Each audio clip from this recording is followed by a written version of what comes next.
Yo, yo, yo, how it do, everyone? It's your boy. The fundamental theorem of calculus states that the integral from a to b of f of x dx is equal to capital F of b minus capital F of a, where capital F prime of x is equal to f of x. So it basically states that integration and differentiation are opposite operations.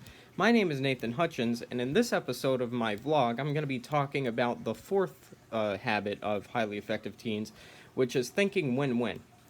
Now, before I get into this episode, I just need to say the cat's out of the bag, alright? I messed up the third episode because I didn't say that we have a problem. And the problem in that episode is that, what was it? We don't begin with the end in mind. No, that's not what it is. We don't put first things first. That's what the problem was. Sorry, my head's just all over the place today.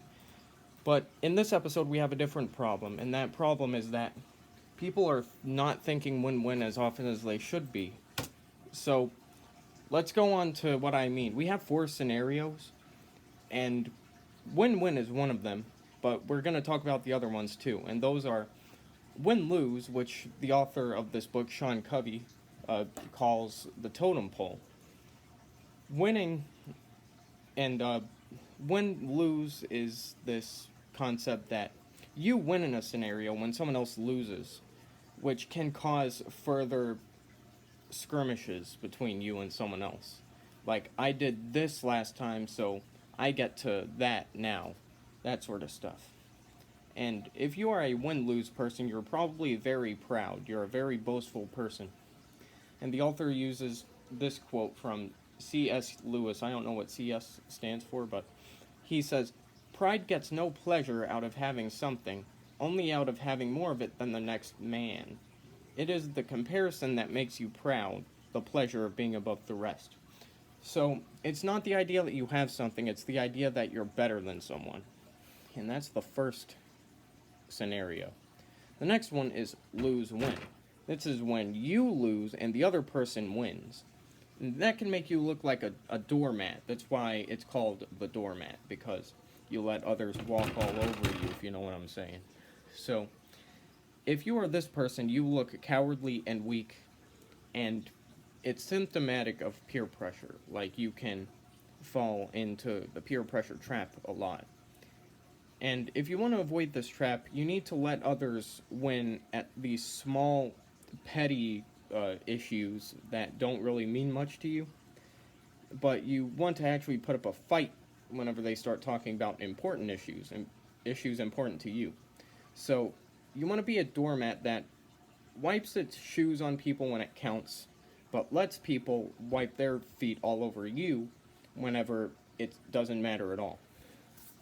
And now, before we go into this next one, I'm going to take a drink of Moxie.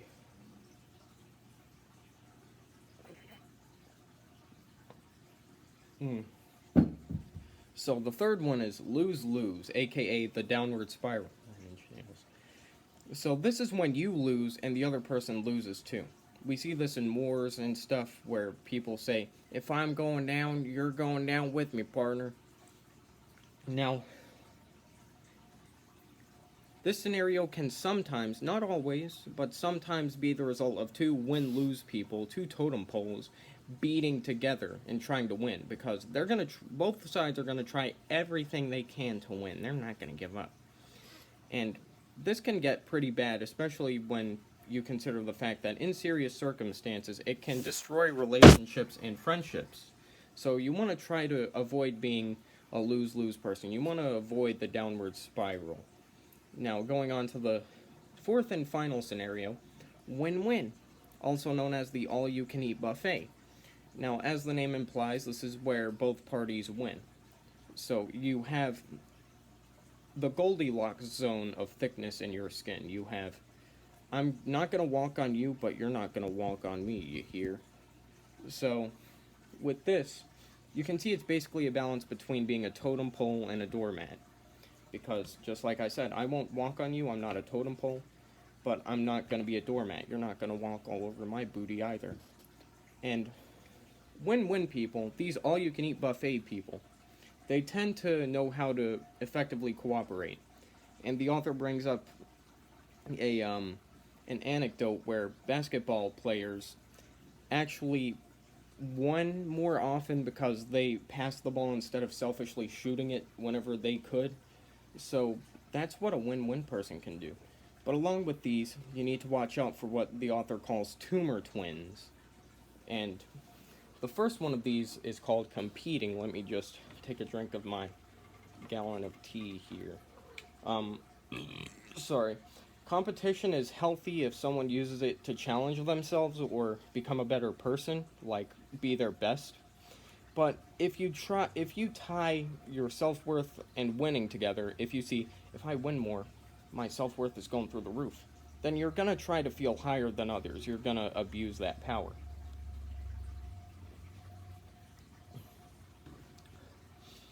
So it's almost like if you compete too much, you're acting like life in general is a big tournament.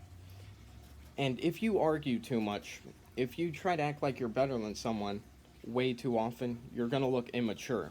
And you're going to seem like you need to win. If you don't win, you're going to die. You're going to die if you don't win. So, then we have the second tumor twin. This is the twin of competition. It's comparing. You compare yourself to others way too much, is what the author says.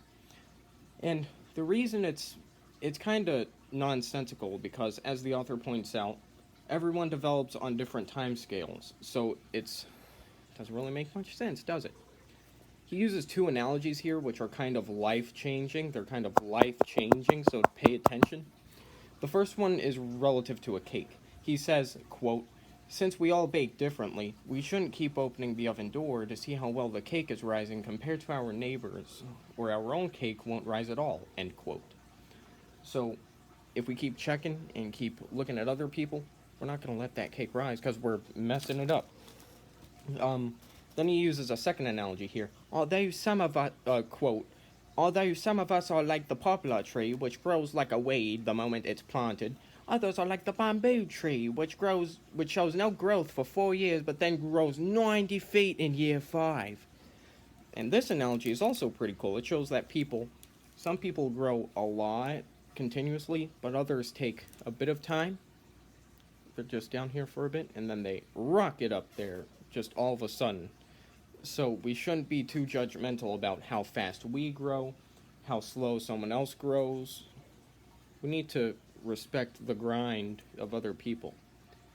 And I'll just end this. I want to say that if you want to become a win-win thinker, the author points out that you should slowly increase how often you think in win-win circumstances until it becomes a habit. Like, if you do it about 10% of the time, you want to do it 20% of the time, and then 30, and then 40, 50, 60, 70, 80, all the way up there to 100. And then at that point, it becomes a habit, and so you don't need any more training. That's how you do it. So what have we learned here today? We learned that you should be humble, but not too humble. You need to have just the right thickness of skin, otherwise you're going to get stepped on or you're going to step on others. You need to stop comparing yourself. You need to stop being so egotistical, America.